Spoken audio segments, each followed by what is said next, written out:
Bom dia a todos, bem-vindos ao nosso congresso filosófico-teológico sobre o corpo humano, a corporeidade. E o objetivo deste congresso é dar espaço a uma reflexão profunda sobre uma realidade, uma dimensão essencial do ser humano. Porque às vezes é inevitável ver que na nossa sociedade atual estamos tendo que lidar com questões da vida do ser humano, que às vezes, como chamava João Paulo II, é verdadeiramente uma cultura da morte. Pensemos no aborto, eutanásia, etc. E também temos que lidar hoje com questões da ideologia do gênero. Portanto, refletir sobre o corpo não é só uma possibilidade para quem é futuro sacerdote ou simplesmente um católico bem formado. Por quê? Porque a igreja não é uma instituição que só dá mandatos morais, mandamentos. Em verdade, é quem defende tudo o que é próprio do ser humano. Portanto, a igreja não só diz que o homem tem corpo, o ser humano tem corpo, mas é também corpo. E se tem algo que João Paulo II se esforçou por exprimir, é que o corpo é pessoal, é parte da pessoa. Eu gostaria de citar aqui para que vejamos que o que queremos fazer aqui é valorizar o corpo, porque é um aspecto essencial do ser humano, uma sua dimensão. Falando mais em linguagem tomista, seria que um espírito ou um ser espiritual que tem que se exprimir corporalmente. O ser humano é um ser espiritual, mas que não pode se exprimir sem corpo. Por isso, no fundo, estamos falando do homem como um ser espiritual que se expressa corporalmente. Ou se quer, o corpo como expressão da alma. São João Paulo II, na Veritatis Splendor, confrontando uma questão moral, mas que tem raízes antropológicas e metafísicas, fala que tem tendências atualmente na moral de considerar a pessoa só como a sua dimensão espiritual, que seria a liberdade, e seu corpo, que seria a sua dimensão material, como puro material biológico pré-moral. E ele, no número 48 da Veritatis Splendor, diz que isto é contrário à verdade sobre o ser humano, a verdade sobre o homem e a liberdade, porque a igreja quer ser fiel à verdade sobre o ser humano e a sua liberdade. E ele diz, citando um concílio, o concílio de Vienne, que toma um princípio da antropologia de Santo Tomás, diz que a alma é per se et essentialiter, por si mesma e essencialmente, forma corporis. É dizer, aquilo que faz que o corpo seja o que é, que o corpo humano seja o que é. E depois diz que a alma espiritual, imortal, racional, é o princípio de unidade das duas dimensões do ser humano, espiritual e imaterial. Não pode ser espiritual sem ser também material e vice-versa. E depois diz que o corpo não é só chamado à ressurreição, à glória da ressurreição, mas também está ligado com todas as faculdades sensoriais do corpo. É dizer, eu sou pessoa no meu espírito e na minha corporeidade. É engraçado porque Tomás chega a chamar a alma, na sua Summa contra Gentiles, volume 4, capítulo 81, diz que a corporeidade, é dizer, aquilo que faz um corpo, de qualquer corpo vivente, é a sua forma substancial. Quem estudou filosofia escolástica sabe que forma substancial no ser humano é a sua alma. Então, a corporeidade do corpo humano, é dizer, do ser humano corpóreo, é a alma racional. corporeitas cuiuscunque corporis est forma substancialis. E depois, estudioso que é argentino, filósofo, mas escreve em francês, tem artigo que se chama La corporalité selon Saint Thomas. E ele diz que a corporeidade humana goza de estatuto privilegiado porque é obra de espírito. É dizer que o espírito é a fonte tanto da sua espiritualidade, que seria a subsistência da alma, e do fato que a alma é forma do corpo, é dizer, faz que o corpo humano seja tal. Então é isto que queremos aprofundar, lembrando algo muito forte, que nós temos que ser defensores da humanidade, do ser humano. É o que falou João Paulo II desde a sua primeira encíclica, que o homem é caminho para a igreja. Então, defender o ser humano hoje é uma das tarefas mais urgentes do católico. Eu sou bastante metafísico, então, à luz dos transcendentais, porque todo ser, conforme a filosofia metafísica dos escolásticos, todo ser é bom, verdadeiro, bom e belo.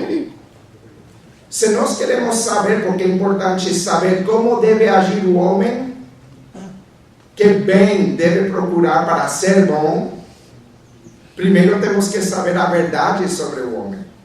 Mas como vamos saber a verdade sobre o homem se não conhecemos antes a sua unidade? Só é conhecido que é um. Por isso, a igreja tem sempre combatido o dualismo. O ser humano é único, com duas dimensões, espiritual e corporal. Mas não é dois seres que quem sabe como se unem.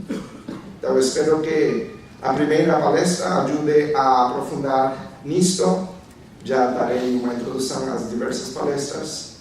E agora gostaria de convidar o reitor para dar uma breve explicação do título que ele deu ao congresso, Corpo, Reflexo da Alma, para uma visão realista da corporeidade, e ele também apresentará o primeiro palestrante. Muito obrigado.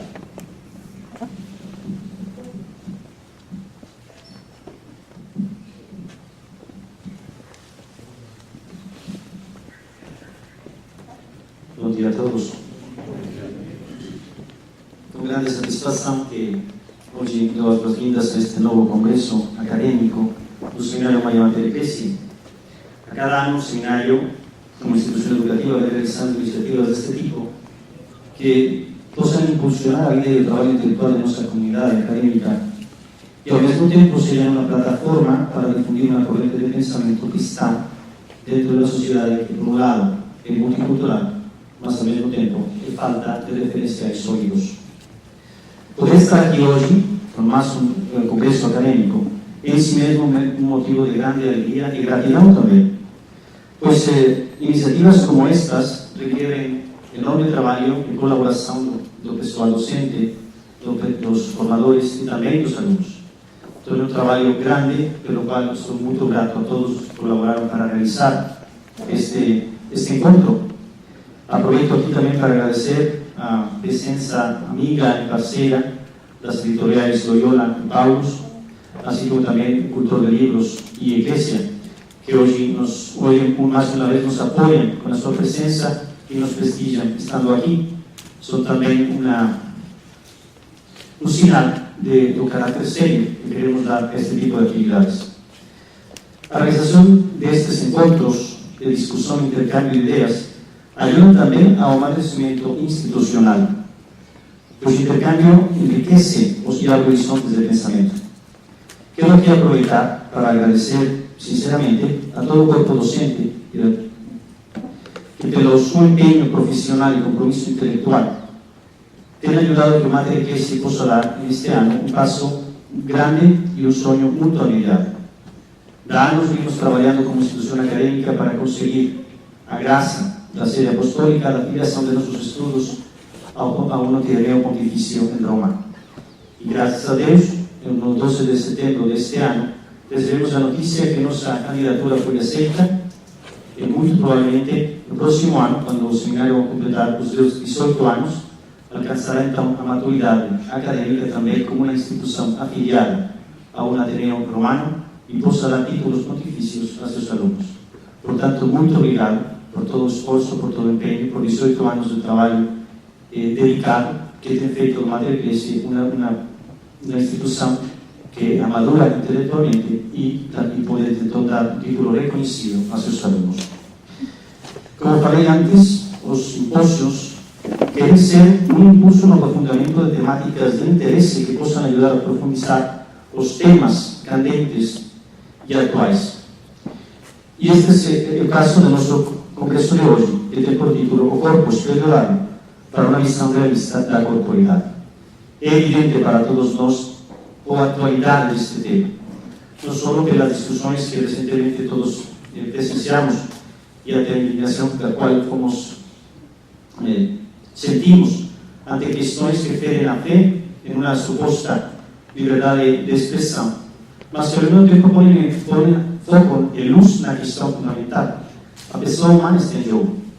O corpo da pessoa humana está tornando-se um instrumento e questões como a imposição da teoria gender, que é mais um instrumento de poder que algumas instituições querem implantar na sociedade, não só no Brasil, mas no mundo todo. Mas isso também há questões como, por exemplo, a mudança de sexo, os ventres de aluguel, questões também mais banais e que também vemos e nos questionamos, como pode ser a prática comum da tatuagem, do piercing, de outro tipo de mutilações ou modas que se estão implantando na sociedade. Por isso, percebemos que o debate e a questão em si mesma é amplíssima. Nosso encontro quer então abrir uma janela a esta discussão, mas com um enfoque muito concreto, porque o tema é muito amplo e algumas horas de discussão seria impossível ter toda a problemática. Por isso que vamos dar este enfoque realista, para por lo menos deixar uma linha de pensamento ancorados na filosofia realista, que possa nos ajudar a dar uma resposta, ou um caminho de resposta a estes questionamentos. São Paulo, falando da comunidade de Corinto, diz no capítulo 6 de sua primeira carta: não sabeis que vossos corpos são membros de Cristo? Não sabeis que vosso corpo é templo do Espírito Santo que habita em vós? Isso é o que Deus nos fala de nosso corpo. Isso é o que a revelação nos expressa de nós que fomos feitos à imagem e semelhança do Criador. Por isso, neste ano em que a Igreja do Brasil comemoramos a nossa padroeira, gostaria finalmente de deixar em mãos de Nossa Senhora, a Mãe Aparecida, ela em cujo seio original tomou carne, tomou corpo, o Verbo Eterno, nos ensine então a valorizar a verdade de nosso corpo como membro de Cristo e templo do Espírito Santo. Sem mais preâmbulos, quero então deixar a palavra agora ao nosso primeiro convidado, o Padre Wendel Oliveira de Sende, que é o reitor do Seminário Propedêutico da Diocese de Campanha e que foi indicado pelo próprio Bispo de Campanha, Dom Pedro Cunha, para dar sua contribuição neste congresso. Padre Wendel obteve a licenciatura de Filosofia na Universidade do Estado de Minas Gerais, bacalaureato de Teologia na Faculdade Católica de Poço Alegre, especialização em Letras no Centro Universitário Claretiano, especialização em Filosofia no Centro Universitário Claretiano, professor do Seminário Diocesano Nossa Senhora das Dores e reitor do seminário. A apresentação do Padre Wendel tem como título O Corpo e a Alma na Tradição Filosófica Cristã, de Aristóteles a Santo Tomás de Aquino. Agradecemos muito a sua presença, Padre. Pois de fato eu sei que em meio de muitos compromissos o Senhor colocou um tempo para nos acompanhar no dia de hoje, e de fato ele não poderá estar durante todo o convênio porque terá que voltar logo a diocese para os compromissos que tem lá, mas agradecemos que tenha dedicado esta manhã para nos acompanhar. Nossa Senhora da Palavra.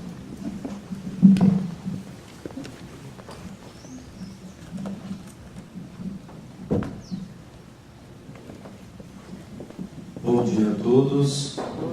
Agradeço ao Padre Pierre pela acolhida, como também pelo convite, a oportunidade de estar aqui hoje. Agradeço aos padres formadores pela amizade desde ontem manifestada a nós. Agradeço e saúdo aos seminaristas desta instituição, como também de outras que se fazem aqui representadas, as religiosas, leigos, todos os demais presentes. A nossa proposta para este momento é nós refletirmos um pouco sobre este tema, da relação entre corpo e alma na tradição filosófico-cristã. Ali colocamos de Aristóteles a São Tomás de Aquino, mas talvez fosse mais apropriado dizer entre Aristóteles e São Tomás de Aquino, uma vez que o tempo não nos permite passar por todos os autores, mas apenas por alguns.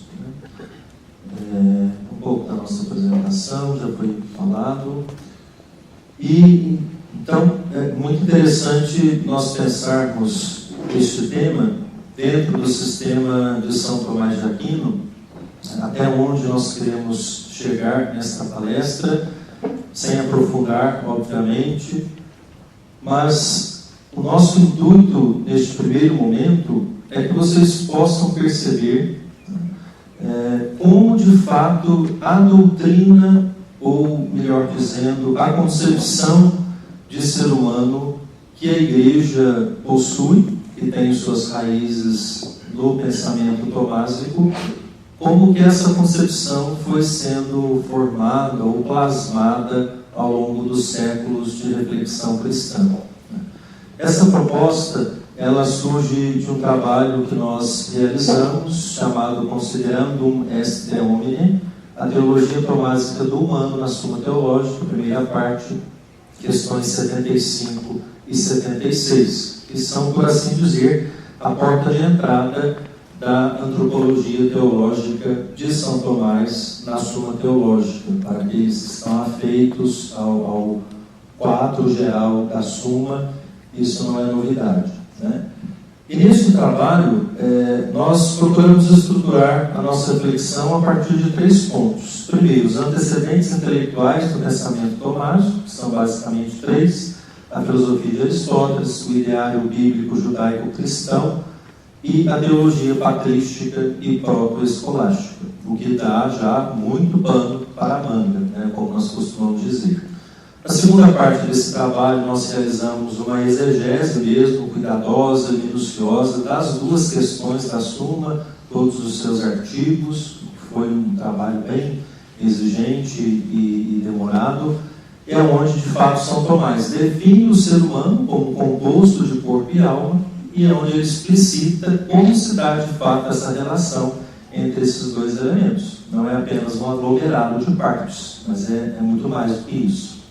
E, por fim, na terceira parte desse trabalho, nós dialogamos, portanto, com o magistério da Igreja e com os teólogos mais recentes para verificar até que ponto esta concepção continua perene e atual na reflexão teológica, né? Mas depois não veremos tudo isso, mas depois vocês terão a oportunidade de ver esse trabalho que nós deixaremos aí na biblioteca, tá bom? Então, a nossa proposta para esse momento é nos atermos a este primeiro tópico e chegarmos, portanto, até a reflexão de São Tomás, que, como eu sei muito bem, aqui nesta casa, graças a Deus, é muito bem estudado, é uma raridade hoje em dia. Para nós que somos pesquisadores de São Tomás, é uma alegria saber que em algumas instituições ele ainda é estudado com todo carinho e com toda atenção. Nós sabemos que é o caso aqui,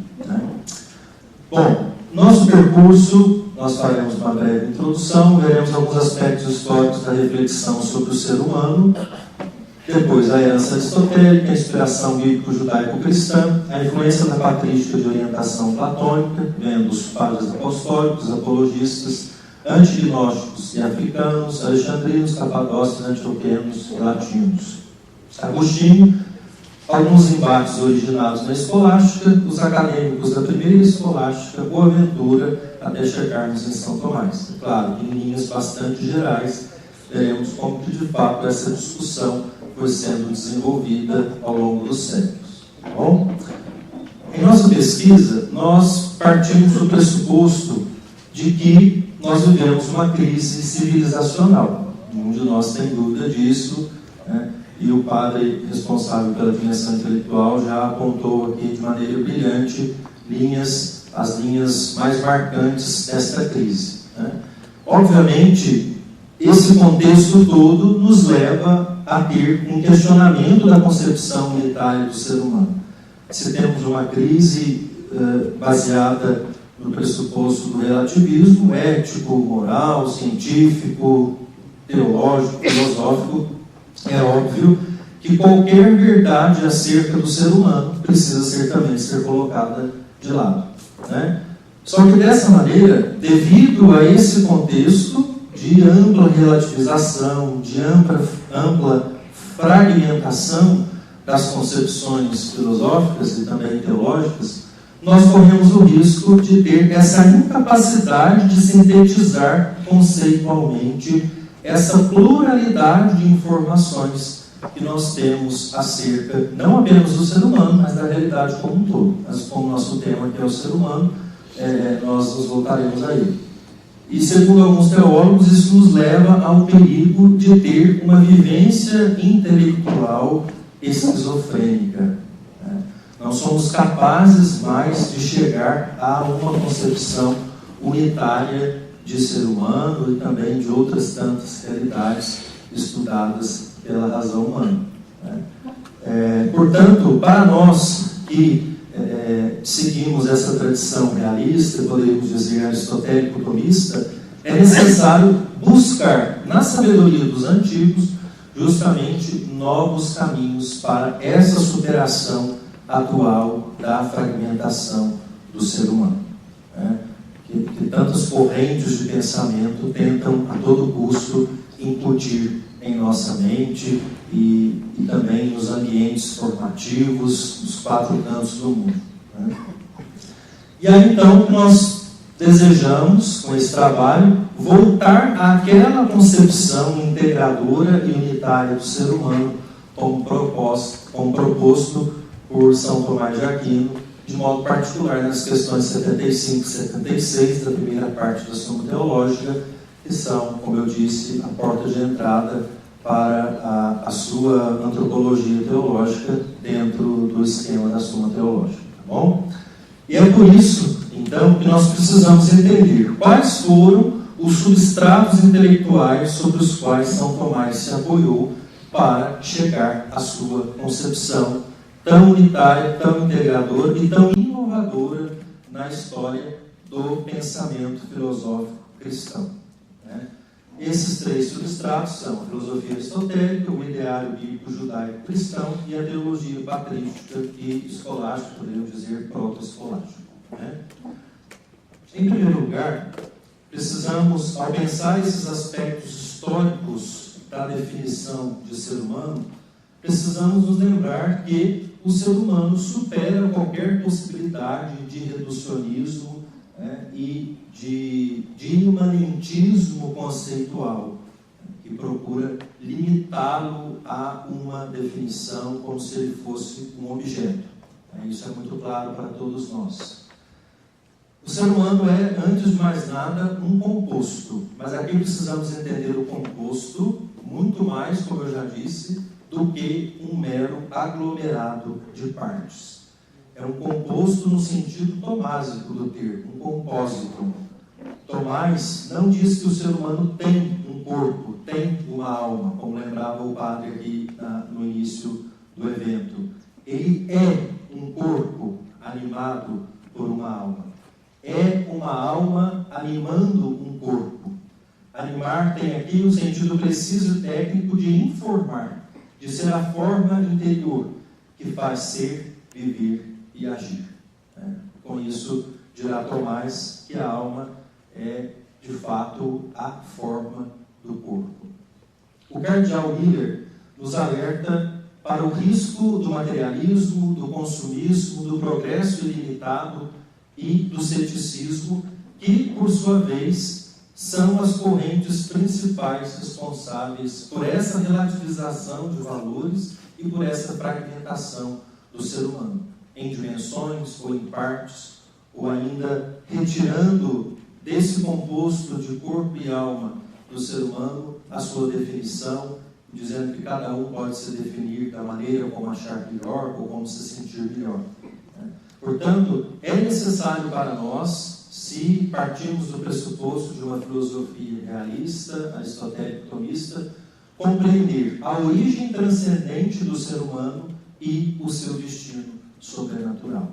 Se compreendermos a origem e o destino do ser humano como sendo origem e destino sobrenaturais, nós, portanto, compreendemos que o ser humano não pode ser objetivado, não pode ser limitado a um mero objeto da tecnociência ou de ideologias, ou seja lá mais o que for. Por quê? Na medida em que esse ser humano projeta-se a um fundamento que o supera, fundamento este que está não apenas na sua origem, como também no seu fim, esse ser humano não pode ser tratado como um mero objeto à mercê de ideologias e da própria tecnociência. Portanto, esse é o fim até onde nós queremos chegar e imaginamos que a reflexão aqui deste evento também vai chegar, né?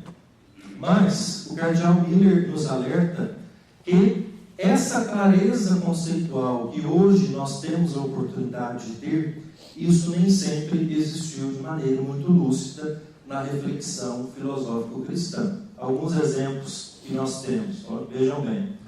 Orígenes propôs a teoria da transmigração das almas, que foi condenada pelo Sínodo de Constantinopla de 543.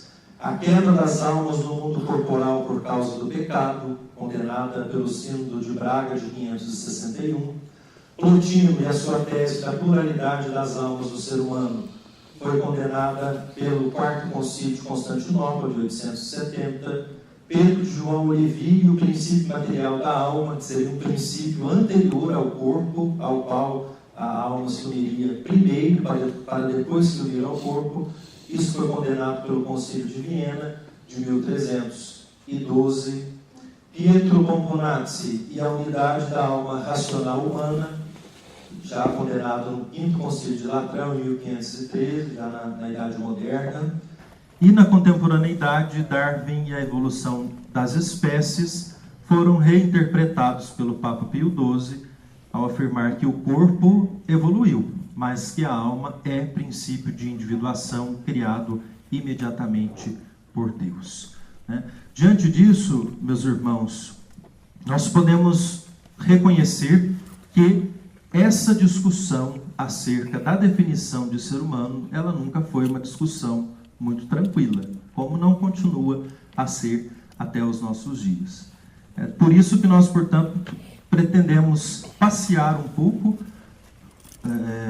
entre os autores, entre as principais concepções que nos levaram a concluir, ou melhor, que levaram São Tomás a concluir essa definição de ser humano como um composto de alma e corpo e a maneira como de fato se dá a relação entre esses dois elementos. É um pouco do que nós pretendemos fazer nesse momento.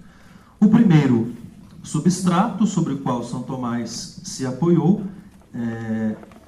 foi a herança aristotélica. Aristóteles, considerado por muitos autores como o responsável por fundar a antropologia, é claro, em sentido muito lato, não em sentido estrito, uma vez que ele situou o estudo sobre o ser humano entre a investigação sobre a natureza, onde o ser humano se insere, e a ciência das coisas primeiras, que é até onde o ser humano pode chegar. Segundo Lima Vaz, Aristóteles condensou os aspectos mais significativos do ser humano na idade clássica, na idade clássica da Grécia. E quais seriam esses pressupostos? A teoria da psique como princípio vital, ato ou perfeição de todo ser vivo. A ideia de ser humano como animal racional, como zoon logikon. A proposição de ser humano como um ser ético-político, zoon politikon. A definição de ser humano como um ser de paixão e de desejo. Como nós bem sabemos, Aristóteles é anterior a Cristo, e será, portanto, somente na escolástica que as suas concepções serão, de fato, assimiladas pelo Ocidente cristão. De que maneira, nós veremos um pouco mais à frente. A inspiração bíblico-judaico-cristã. Aqui é preciso lembrar que nós não vamos entrar nos meandros de cada livro ou de cada grupo de livros da Bíblia, uma vez que isso seria impossível, cronologicamente falando, mas nós vamos procurar ver como, de fato, os autores medievais, e imaginamos, possivelmente, São Tomás de Aquino, interpretaram, ele e outros autores interpretaram esses pressupostos bíblicos, uma vez que não havia ainda método histórico crítico, enfim, como os alunos de teologia já sabem, Mas o ser humano, na Sagrada Escritura, ele é sempre definido como um ser que tem a sua origem em Deus e que tem a sua realização entendida sempre no sentido soteriológico, no sentido salvífico, e não no sentido ontológico. Portanto, será na resposta à aceitação do desígnio divino que o ser humano encontrará a sua unidade, ou então encontrará a sua fragmentação. À medida em que o homem diz não ao desígnio divino, ele se fragmenta, ele se deixa dividir, ele se encontra em pecado. O diabolos, aquele que divide. Então, muito além de definições ontológicas, as Sagradas Escrituras falam para nós de situações existenciais que perpassam, portanto, a existência humana. Algumas delas, as mais famosas, a carne, entendida aqui como a fragilidade, a transitoriedade, a alma, entendida como vigor, vitalidade e outros tantos significados que podem aparecer nas Sagradas Escrituras. O espírito, entendido como a manifestação do Espírito Divino, e o coração como a inteligência, a mentalidade, a vontade, a sede das decisões, como vocês bem sabem pelos estudos de hebraico e de Sagrada Escritura.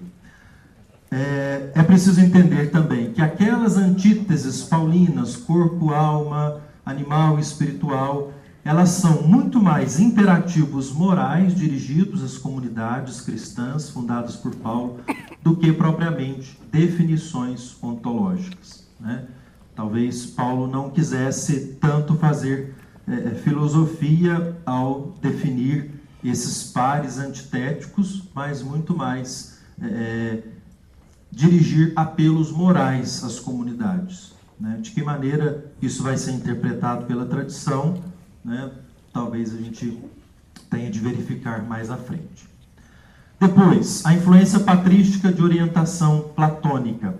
Conforme vocês bem sabem pelos estudos dos Santos Padres, à medida em que aquele ideário bíblico judaico-cristão ele transpõe as fronteiras do mundo judaico-cristão, ele se encontra com diversas concepções filosóficas, políticas, teológicas de outros ambientes culturais. E coube, portanto, aos Santos Padres fazer a transmutação das categorias bíblicas para estes ambientes muito específicos da reflexão. Entre os padres apostólicos, nós destacamos aqui Clemente de Roma, que definiu o ser humano como imagem de Deus na inteireza do seu ser, de corpo e alma. Então vejam que até que no início da reflexão cristã ainda não havia a separação ou a supervalorização da alma em detrimento do corpo. Inácio de Antioquia afirmou que Jesus ressignificou o corpo ao assumir a carne e que nele houve a unidade perfeita entre corpo e espírito.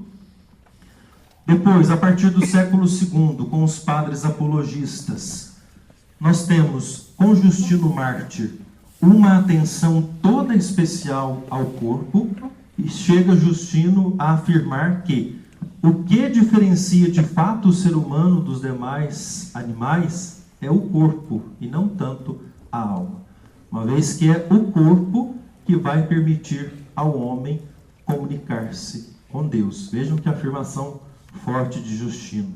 E ele chega até mesmo a dizer que Deus criou o todo que se entende por ser humano. Na sua obra sobre a ressurreição, no número 8, ele afirma: é evidente, pois, que o homem modelado à imagem de Deus era de carne.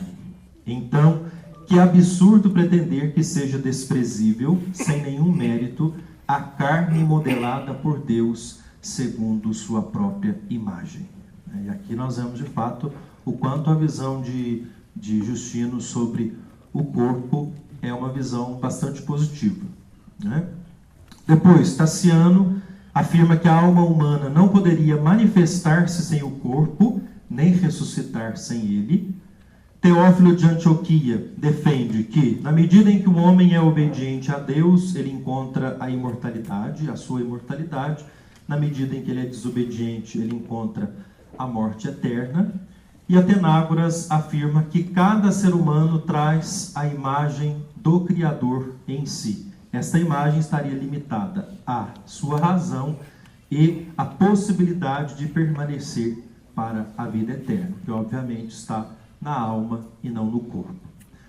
Depois, a partir do final do século II, início do século III, nós temos com os padres antignósticos e os padres africanos, Irineu de Lyon, o grande combatente do gnosticismo, que defende, melhor dizendo, a dignidade do corpo humano e a unidade do ser humano criado por Deus, contra aquele pessimismo dos gnósticos, que queriam menosprezar a carne.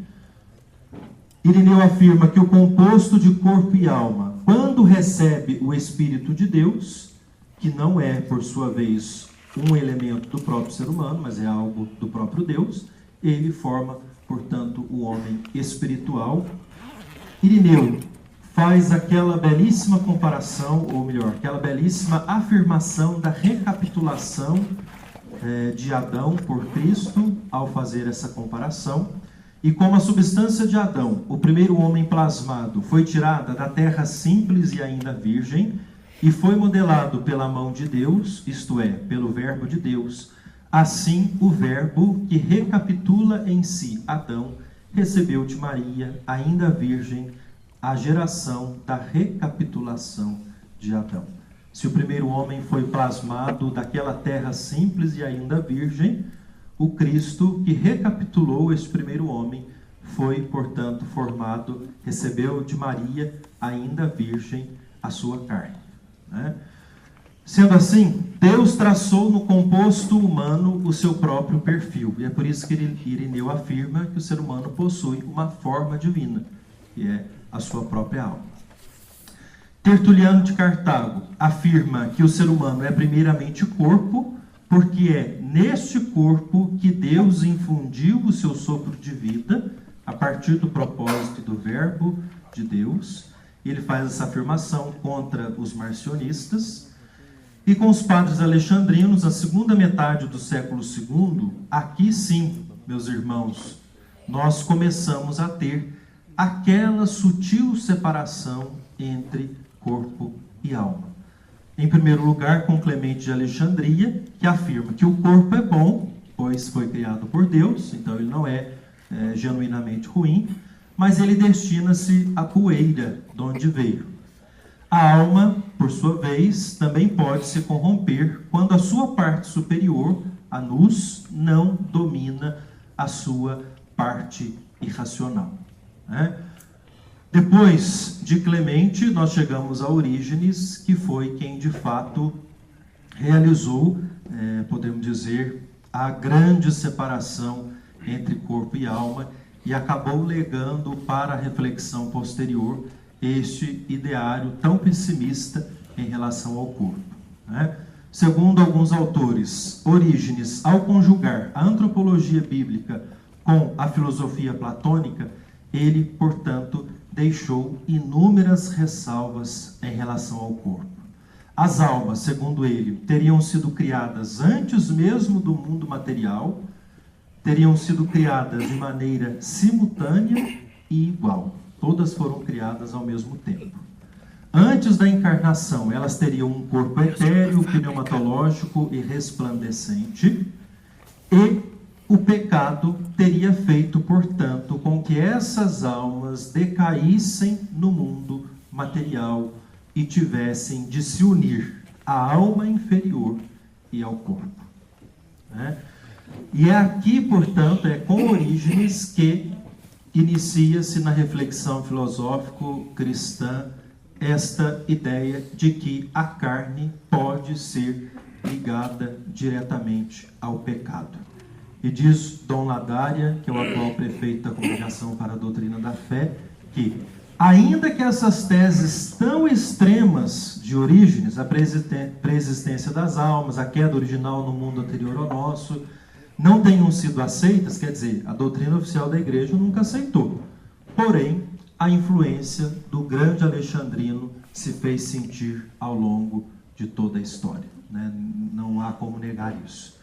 As influências de Orígenes permaneceram. Né?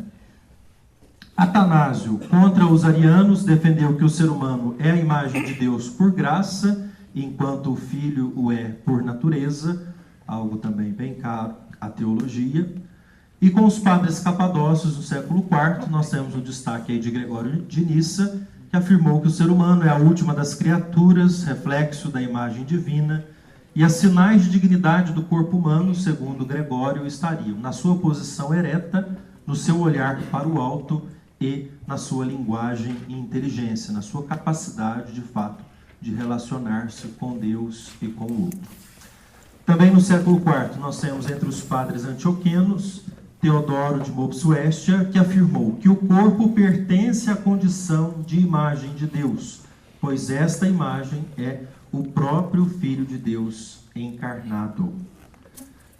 Ainda no século IV, nós temos entre os padres latinos Hilário de Poitiers, que afirmou que na criação de Adão estava prefigurada a encarnação, mas que somente a alma é a imagem de Deus. Ambrósio de Milão afirmou, na sua obra-prima, o que nós somos é a alma e a mente. Então, o ser humano é prioritariamente alma. Nossas coisas são os membros do corpo e seu sentido. Quer dizer, o ser humano tem um corpo, ele não é um corpo necessariamente. Ao nosso redor está o dinheiro, estão os servos e os aparatos desta vida. Agostinho, contradizendo um pouco o seu grande pai espiritual, afirmou que o ser humano é o composto de corpo e de alma racional, ainda que a alma tenha a primazia sobre o corpo e seja ela, de fato, a imagem de Deus. Agostinho dá um sentido antropológico àquela oposição paulina, animal espiritual, corpo, alma, etc., afirmando que a alma é fonte da tendência para o bem, enquanto o corpo é fonte da tendência para o mal. Deus fez o homem à sua imagem naquilo que o diferencia dos demais animais, portanto, o espírito intelectual. Né? À medida em que os séculos vão se passando e a reflexão teológica e filosófica vai encontrando no ambiente escolar, no ambiente universitário, o seu ambiente de produção, nós sabemos que aquela problemática da definição do ser humano, ela não cessou, continuou questionando a reflexão dos teólogos e filósofos, e ao encontrar-se, portanto, com a filosofia de Aristóteles, que chegava no Ocidente, né, no início da escolástica, nós desembocamos, portanto, nesta aporia, ou melhor, os primeiros autores escolásticos se encontraram neste beco sem saída. Né? Quer dizer, se o ser humano é definido por um composto de corpo e alma, e o corpo se decompõe com a morte, então se questionaram os primeiros escolásticos. O que virá a ser, portanto, o ser humano após a sua morte, uma vez que o corpo não mais existirá? Nesse momento nós temos duas correntes, uma que vai afirmar que o ser humano, que após a morte deixa de existir o ser humano, e outros que vão defender que o ser humano continua a existir apenas com a alma. Anselmo de Laon e Guilherme de Champeaux, por exemplo, defendem que a alma separada não é mais a pessoa, porque o pecado impediu que o corpo entrasse na eternidade. Gilbert de la Porree afirma que o ser humano não é um mero composto, que ele foi trazido à vida pela incorporação da alma e pela animação do corpo. E Simone de Tournai afirma que no momento da separação corpo e alma, deixa de fato de haver o ser humano. Alain Delille afirma que se a alma não era a pessoa completa quando unida ao corpo, quer dizer, se quando unida ela já não era o ser humano por inteiro, né, uma vez que o ser humano por inteiro é definido pelo composto de corpo e alma, portanto, ela não pode passar a ser o ser humano por completo depois da morte. Isso seria impossível, segundo esse autor. Hugo de São Vítor, por sua vez, vai afirmar que a alma tem, por natureza, o ser pessoal. Né? O corpo une-se já a uma pessoa, que seria definida pela alma. Portanto, quando o corpo deixa de existir, a alma continua, ou melhor, o ser humano continua a existir somente com a alma. Robert de Mello afirma que se nunca tivesse se unido ao corpo, a alma poderia ser uma pessoa. Então, depois da morte, ela pode continuar a ser. Segundo ele, não teria problema nenhum. Né? Pedro Lombardo, por sua vez, defende que separada, a alma pode ser ela mesma, tal qual o anjo, que não possui um corpo e, por sua vez, tem a sua individualidade.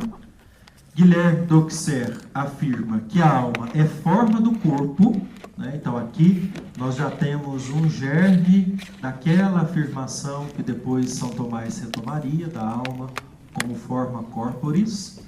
Sua perfeição se dá somente em união com o corpo e ambos colaboram para o aperfeiçoamento mútuo. Então esse autor já tenta uma via média para todos esses extremos.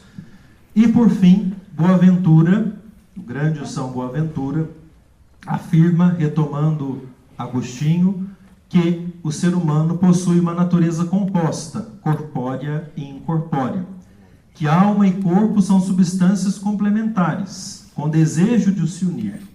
E lembra Boaventura, a separação no momento da morte, ela não é mais forte do que aquela união no momento do início da vida do ser humano.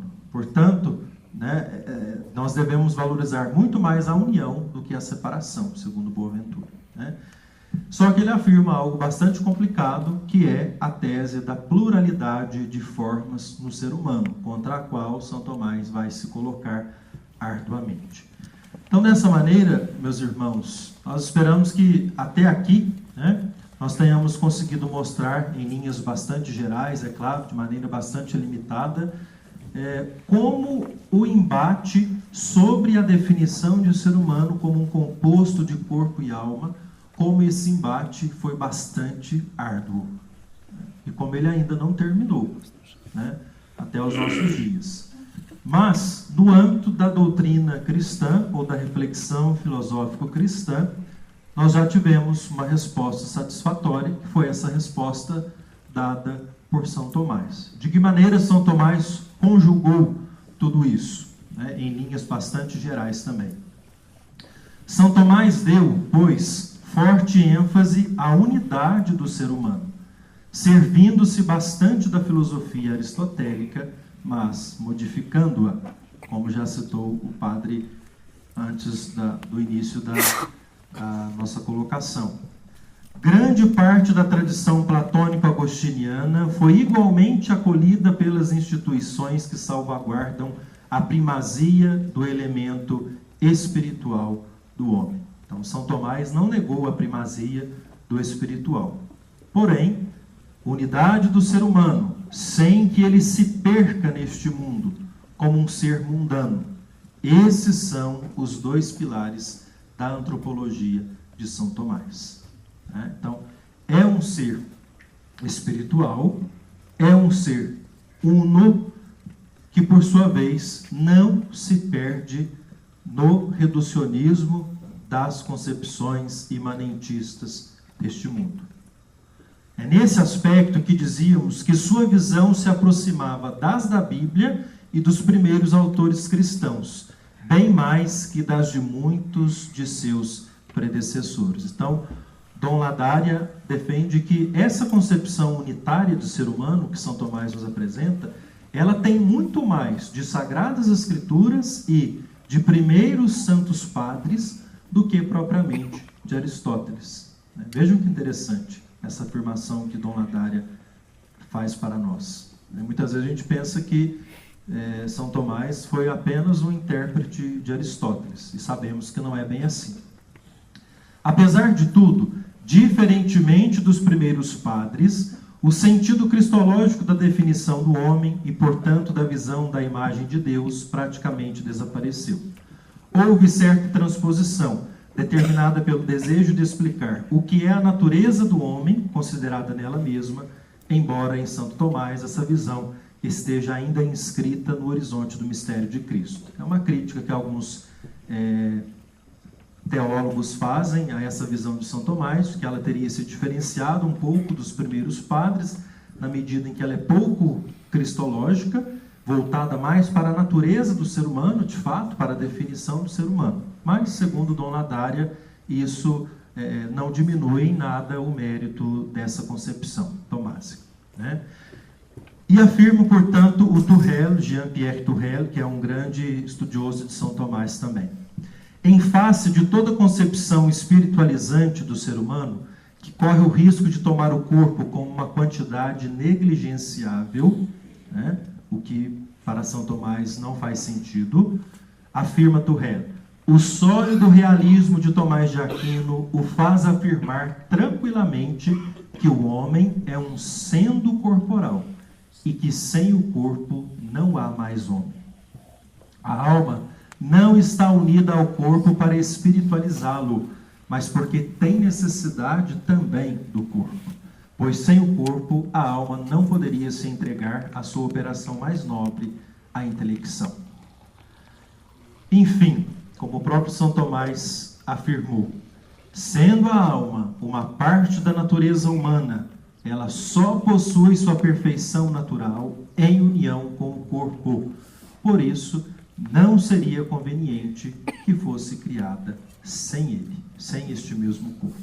A afirmação que São Tomás faz na questão 90 da primeira parte da Suma Teológica, no artigo 4, no Respondo. Aí algumas referências que nós utilizamos: Carlos Josafá, Dom Ladaria, o Sesboué, o Cardeal Miller, o Rubio, o próprio São Tomás, o Jean-Pierre Turrel e o Padre Lima Vaz. Se precisarem de nós, estamos aí à disposição, tanto lá no nosso seminário, como também por meio desse endereço eletrônico, né? E eu espero que, nesta palestra breve, pelo menos alguns pressupostos dessa discussão acerca da relação entre corpo e alma tenham ficado um pouco mais claras para vocês, e que outras tantas, com certeza, surgirão ao longo deste dia, das reflexões que serão feitas aqui, e com certeza serão muito produtivas. Agradeço mais uma vez a atenção, a oportunidade, e no que precisarem de nós, estamos à disposição. Muito obrigado.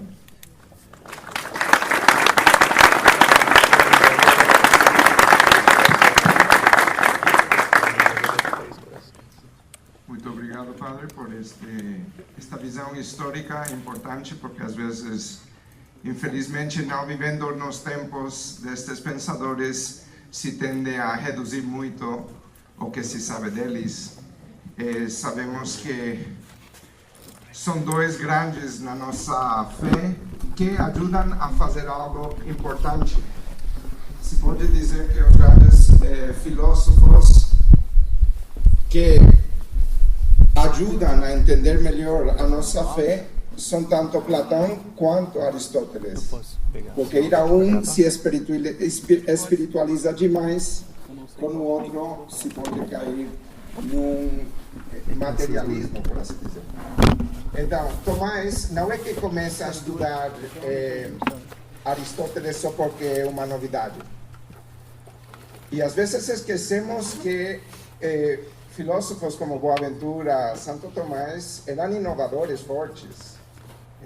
Porque quando começaram a ler no medievo o Aristóteles, as obras de Aristóteles, que começaram com as obras lógicas, e nesse sentido tranquilo, porque ajudava ao pensamento, quando começaram a tentar chegar na metafísica, física, etc., foi proibido duas pela Igreja. 1205, 1215, em tempos de Papa Inocêncio III.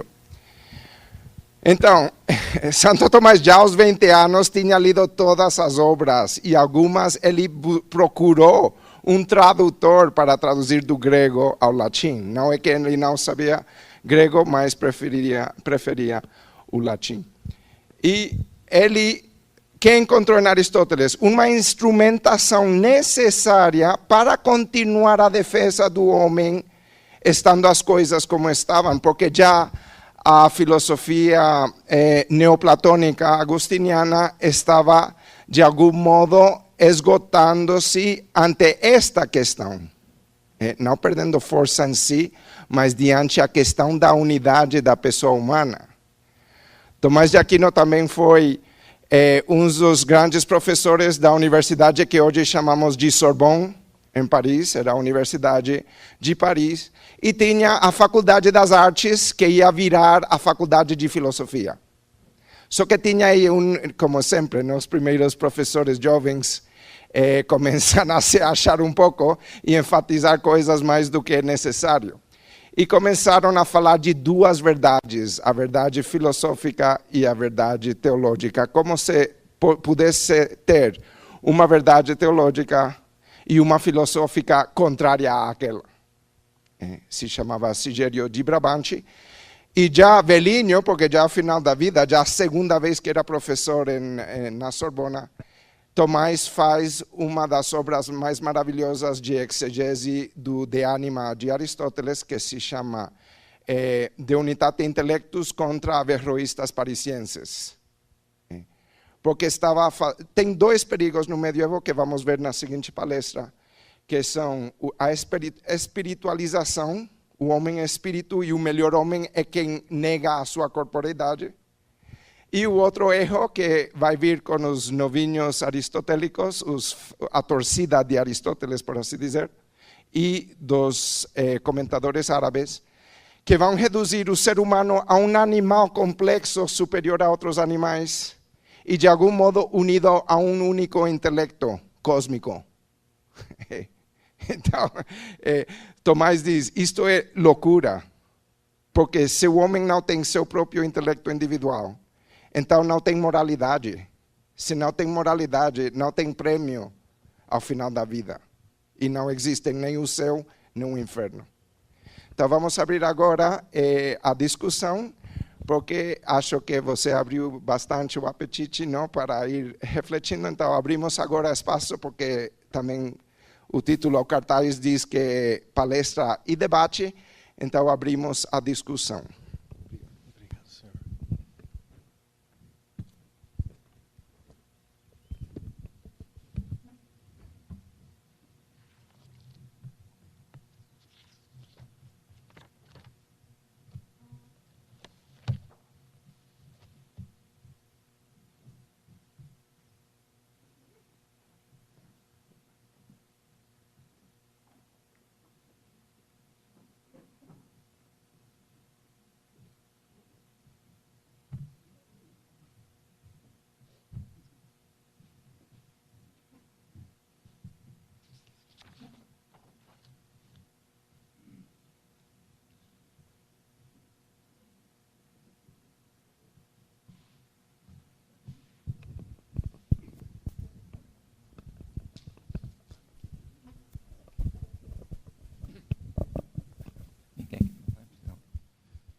Eu tenho uma implicância pessoal com esta linguagem que se introduziu, é que o homem é corpo, em vez de o homem tem corpo. Então, eu não gosto muito quando se quer corrigir a linguagem comum, que é baseada até no bom senso popular. Então, a linguagem tem que ser interpretada e não corrigida, né? Então, o homem, quando se tem um adjetivo, aí sim, o homem é corporal. Mas quando é substantivo, o homem tem corpo. Porque o verbo ter tem muitos sentidos na língua portuguesa. Não indica só um objeto, uma coisa, né, uma propriedade extrínseca, né? Porque, então, né, se a gente disser, né, o homem é corpo, então temos que concluir que a ressurreição, como alguns teólogos falam, é na hora da morte. Porque uma alma sem o seu corpo não é mais ser humano. Então não é ninguém. Então é um resto. Então vai para uma espécie de Sheol, uma vida assim, na sombra, né? Sem realmente uma existência verdadeira. E de fato é comum esta conclusão, né? Já entrou até na pastoral, em muitas missas, que não são mais de defuntos, são já da ressurreição, né? Onde já se celebra a ressurreição, com paramentos brancos, né? Então eu não sei se esta linguagem, né, é realmente a mais correta, né? O homem é corpo. Então, até o senhor colocou lá, agora não lembro os termos exatos, a frase de Santo Tomás, né, que o homem é um corpo animado por uma alma, mas já fica a frase mais completa. É uma alma animando um corpo, né, no sentido da forma substancial. Então, eu não sei se realmente é o caso de ficar mudando a linguagem comum, dizendo que o homem é corpo. Porque quando se diz tem um corpo, é só para indicar que o todo do homem não é situado no corpo. E quando se diz tem uma alma, é para dizer que o todo do homem não está só na alma, né? Então, numa visão, digamos assim, um pouco analítica, que distingue as partes, né, mas que faz parte da linguagem comum, assim, mais compreensível. Muito obrigado. O senhor tem realmente razão. Esse tipo de afirmação é sempre problemática. Agora, essa citação que nós colocamos, né, até de um autor, ela é justamente uma licença conceitual, justamente para reforçar a oposição que São Tomás faz a essa concepção muito espiritualizante, né? O que não significa, é claro, que ele seja apenas corpo, mas essa afirmação é sempre acompanhada. O ser humano é corpo e é alma. É esse composto no sentido tomásico do termo, né? E não no sentido estrito, limitado, como muitas vezes hoje em dia se compreende, como um aglomerado de partes, né? Agora, sobre essa questão que o senhor coloca da escatologia, realmente muito interessante, muito pertinente, é uma discussão bastante forte nos nossos dias, e no terceiro capítulo aqui do nosso trabalho, nós nos colocamos contra justamente essa ideia que o senhor, a qual o senhor se referiu, desse teólogo que propõe a morte do corpo e da alma no momento da morte, né? A gente se coloca contra isso também, a partir dos pressupostos da teologia de São Tomás, tá? Mas, de fato, o perigo nosso é o perigo da linguagem, da má interpretação da linguagem, né? E essa afirmação, vamos dizer assim, um pouco exagerada, né, conceitualmente falando, ela surge justamente para se opor àqueles exageros espiritualizantes contra os quais São Tomás se colocou. Tá bom? Mas o senhor tem razão, de fato é preciso tomar sempre um pouco de cuidado com os termos, né, especialmente no ensino daqueles que são mais, vamos dizer assim, ingênuos, né, em questão de fé. É de fato um cuidado que nós precisamos ter, né? Muito obrigado. E também a linguagem assim, né? Nós usamos sempre a linguagem de origem filosófica, bíblica, mas passando pela exegese, tudo, né? A linguagem mais formal, né? Mas muitas vezes na vida das pessoas, na tradição, influiu a experiência concreta do corpo, né? Então, o corpo que fica doente, ainda mais em outras épocas em que as doenças talvez eram mais terríveis, né? Doença, envelhecimento, precariedade, né? falta de tratamento. Então, às vezes a linguagem julgada pessimista, né, na verdade é só uma expressão da experiência que se faz, né, quando espiritualmente a pessoa quer realizar grandes coisas, a situação precária do corpo impede.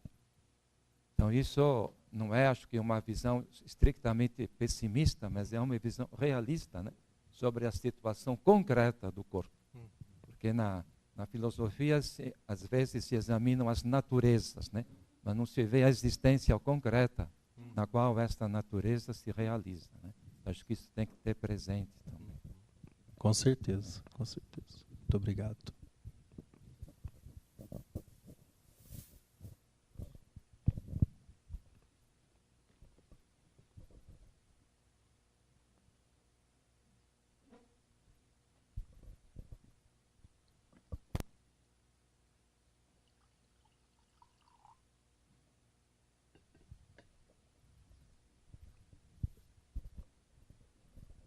Obrigado, padre. Eu estava me recordando de uma questão que a gente levantou em sala de aula. O senhor se referiu à alma como princípio de individuação em um dado momento. E isso, por mais que resolva uma questão, que é, por exemplo, quando os padres colocam depois da morte, entre a morte e a ressurreição, o que acontece, né? Porque se não tivesse princípio de individuação, então todo mundo iria convergir para uma coisa só, e ia ser uma coisa meio complicada. Mas isso também não cria um certo problema, porque, de acordo com o princípio demórfico, se a alma fosse o princípio de individuação propriamente dito, isso não faria de cada ser humano uma espécie separada das outras? E isso gera um problema, né? Porque se a gente falar de igualdade entre o gênero humano ou qualquer coisa desse gênero, já não se pode mais falar disso, né? Sim, sim. A resposta de São Tomás, na sua obra Metafísica, é muito clara, né? O princípio de individuação do gênero para a espécie é o corpo. E o princípio de individuação da espécie para o indivíduo, no caso do ser humano, seria a alma. Então, o corpo diferenciaria o que é gênero e o que é espécie. E a alma diferenciaria o que é espécie do que é indivíduo. Porque se não houver essa diferenciação, como você bem lembrou, né, no momento da morte, todos voltariam a esse intelecto universal contra o qual São Tomás já havia se colocado, né, opondo-se aos averroístas. Né? Mas é sempre bom lembrar isso, né? O princípio de individuação entre o gênero e a espécie é o corpo, e o princípio de individuação entre a espécie e o indivíduo seria a alma individual. Tá bom?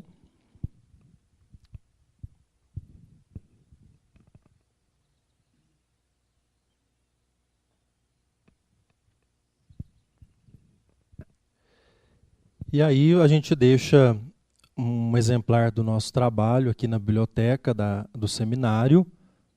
Algumas dessas discussões estão aqui presentes. No segundo capítulo a gente faz essa interpretação muito cuidadosa das questões 75 e 76, tentando, de fato, mastigar os artigos, cada artigo de cada questão. Foi um trabalho bastante exigente, tentando atualizar também. Entramos em questões como, por exemplo, anencefalia e outras que talvez sejam interessantes abordar. E no terceiro capítulo a gente verifica, né, a atualidade, a perenidade dessa reflexão no magistério da Igreja, especialmente no pós-conciliar, e nos teólogos da atualidade, né, entre os quais Ratzinger e outros tantos, que não só concordaram, mas que também criticaram essa concepção tomásica. Tá bom? Então, para os que se interessarem, fica aí uma cópia do nosso trabalho. Tá, ok? No mais, acho que eu agradeço. Oi, senhora? Pode fazer.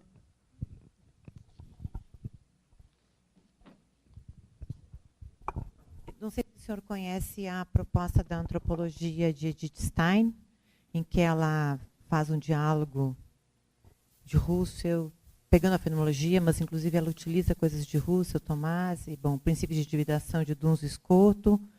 E não entrando nessa área, eu só gostaria de lhe perguntar o que o senhor acha dessa proposta, que eu considero importante para poder dialogar e mostrar a falta de consistência da ideologia da teoria de gênero, de que o gênero humano seria dividido em duas espécies, a espécie masculina e a feminina, né? E essas espécies, ainda como conceitos metafísicos, depois se desenvolveriam nos diversos, uma grande, vasta tipologia humana, né? Mas que, para entender o princípio de individuação, passar da forma geral da natureza humana, que é comum, que está contida tanto na espécie feminina quanto masculina, isso em Tomás era complicado, né?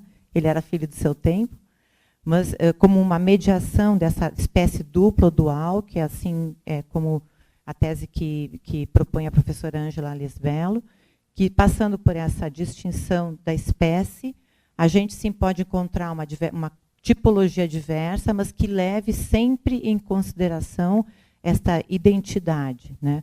Ou masculina ou feminina, com todas as sua diversidade, vamos dizer, que a gente encontra aí, né?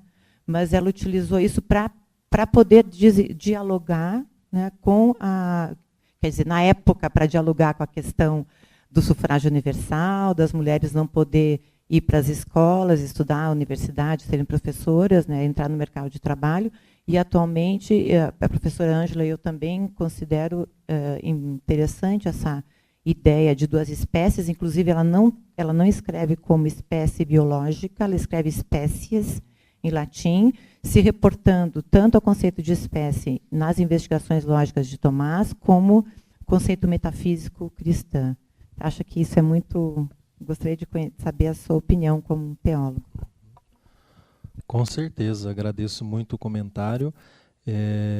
Confesso que conheço pouco de Edith Stein, pouca leitura da sua obra, mas a gente reconhece, com certeza, com absoluta certeza, essa grandiosidade da interpretação que Edith faz da tradição tomásica e como a senhora mesmo disse, faz de fato muito sentido, né, quando nós compreendemos essa concepção, ainda que não afirmando, né, que se trata de uma espécie biológica, né, claro, é preciso salvaguardar isso, uma vez que a espécie humana, né, pelo menos que nós concebemos atualmente é uma só, mas o conceito de espécie masculina e feminina, para dar uma resposta a esta concepção muito limitada de gênero, e acho que isso é extremamente válido, né? Extremamente válido e faz todo sentido. É uma resposta brilhante, até fico interessado em conhecer mais o seu trabalho e dessa outra professora que a senhora citou. Tá bom? Muito obrigado.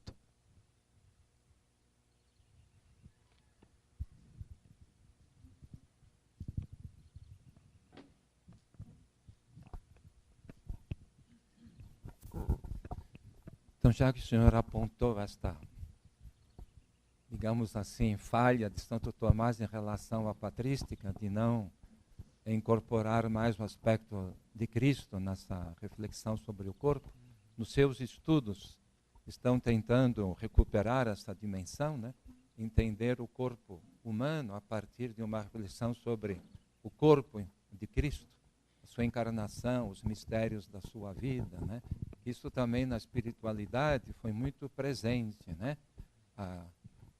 Na espiritualidade, sobre a reflexão sobre os mistérios de Cristo, e depois na Eucaristia, o fato que nós nos alimentamos com o corpo de Cristo, o que significa para a nossa corporeidade humana isso aí, né? Não sei se isso foi desenvolvido, já que foi apontado como uma deficiência, não sei como chamar, em relação à teologia anterior a Santo Tomás. Bom, no âmbito da antropologia teológica, né, especificamente do nosso objeto de estudo, que é o início do tratado na Suma Teológica, a primeira parte da Suma Teológica, de fato, São Tomás se diferencia dos primeiros santos padres ao não se preocupar tanto com a natureza do verbo divino, comparando-a com a natureza humana, uma vez que para ele, a natureza dos demais seres humanos, né? Uma vez que para ele existiam algumas diferenças em relação à encarnação do Verbo, obviamente, e a origem de cada ser humano de maneira individual, né? São Tomás é muito cuidadoso ao tratar do tema da encarnação, uma vez que ele não quer igualar, né, o Verbo divino, a encarnação do Filho de Deus, com qualquer outro ser humano, né?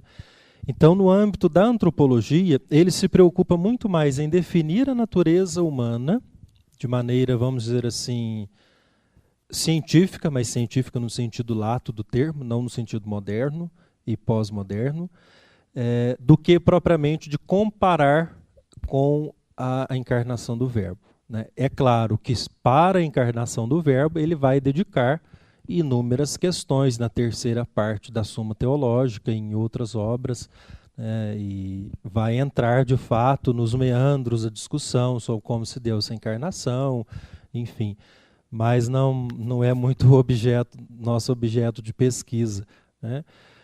Mas a crítica que alguns teólogos contemporâneos fizeram foi justamente que ele teria diminuído, vamos dizer assim, o âmbito da reflexão dos primeiros padres ao não levar muito, não significa que não levou, ao não levar muito em consideração o protótipo do Verbo divino, né, da encarnação do Verbo divino como protótipo para todo ser humano. Isso vai ficar mais para o âmbito da terceira parte da Suma Teológica, né, quando ele trata de fato da cristologia. Tá bom?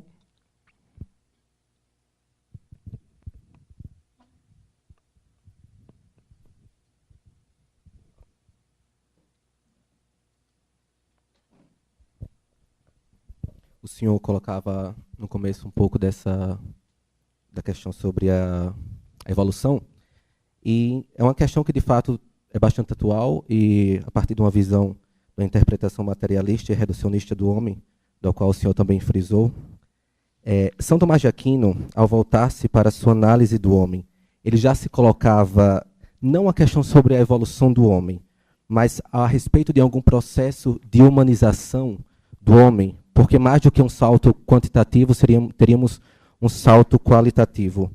Ou para ele não havia essa discussão, no qual, a partir de uma matéria adequadamente disposta, Deus infundiu essa alma espiritual.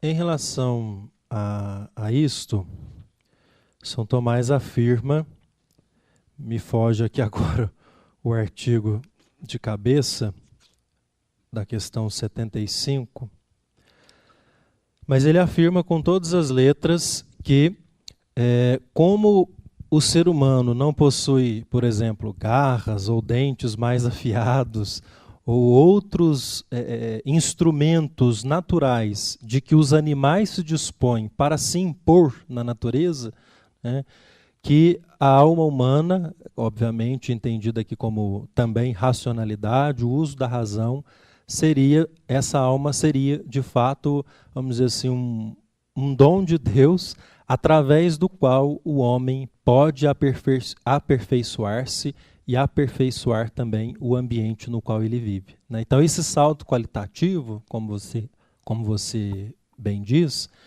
ele estaria para São Tomás justamente na própria racionalidade. Ela seria, vamos dizer assim, a grande novidade do ser humano em relação aos demais seres. E por meio dela, o homem vence as dificuldades da natureza, que outros animais vencem por meio de garras, presas afiadas, enfim, outros tantos instrumentos de que os animais dispõem. Tá bom? Mas estaria na razão, justamente.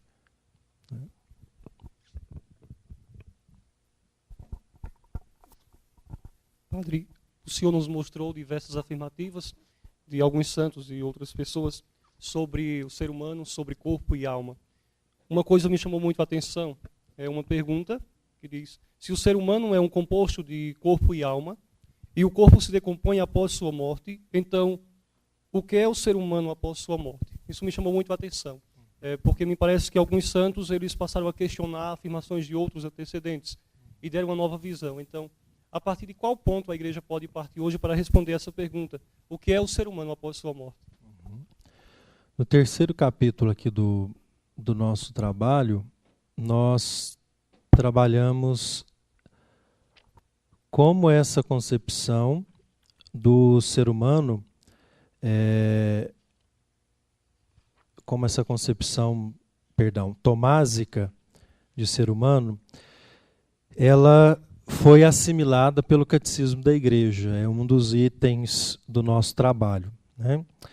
E justamente sobre esse tema, né, a igreja, ela não, vamos dizer assim, não encontra, pelo menos a leitura que nós fazemos ela não encontra, senão em São Tomás, uma resposta para este tema, para essa questão, né? Portanto, aquilo que São Tomás afirmou sobre isso é o que, de fato, pelo menos aos nossos olhos, parece permanecer, né, no catecismo da igreja, né? Então, se o homem é excomposto de alma e de corpo, e se no momento da morte o seu corpo perece, né, para a doutrina da igreja, explicitada no catecismo, tendo por base a reflexão de São Tomás, a alma permanece nesse estágio intermediário entre a sua morte individual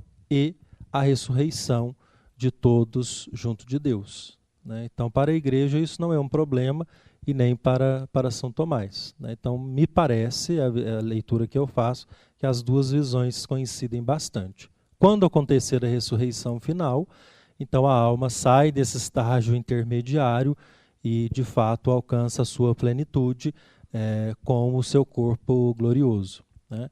Contra isso, obviamente, alguns teólogos se opuseram, como nosso irmão ali bem lembrou, né, afirmando que alma e corpo morreriam no momento da morte, mas isso não faz muito sentido para a reflexão teológica atual, né, e muito menos da igreja, né? Mas não sei se respondi a sua pergunta, mas uma possível resposta seria essa, né? De fato, no momento da morte, a alma permanece, garantindo a pessoalidade, a individualidade de cada um, né? É até redundante dizer, mas a individualidade de cada pessoa, de cada um, né? E aí sim, somente no momento da ressurreição final, de fato, a alma reencontraria a sua plenitude, né, unida ao corpo glorioso. Tá bom? Não sei se respondi. Tem uma pergunta lá.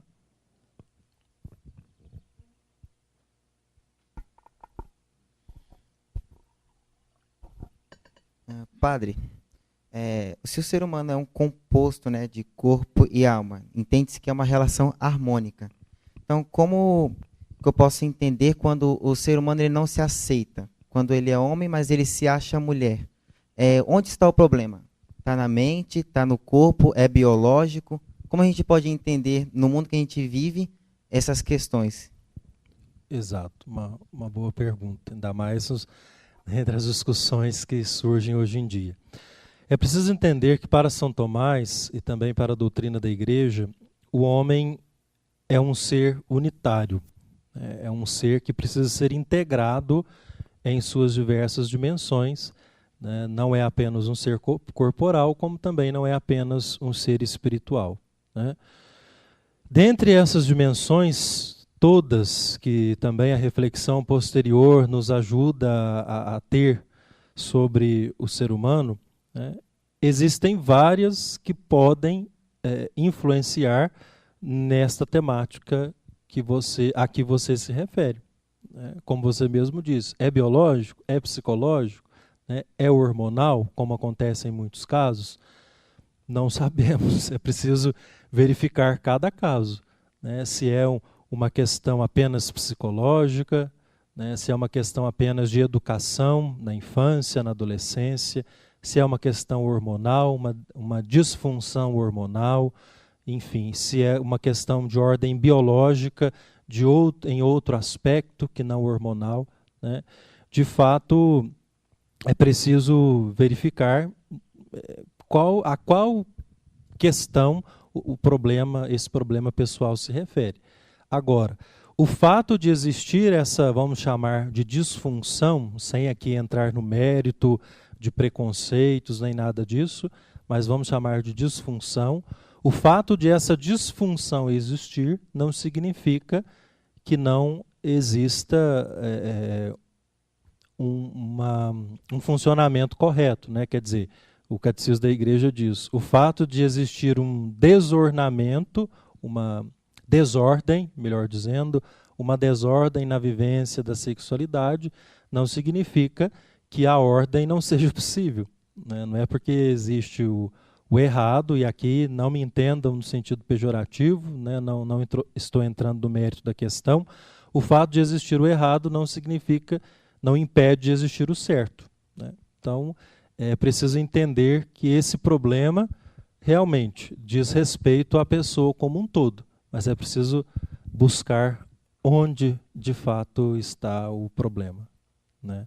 Mas não sou especialista em psicologia nem em medicina hormonal para julgar isso.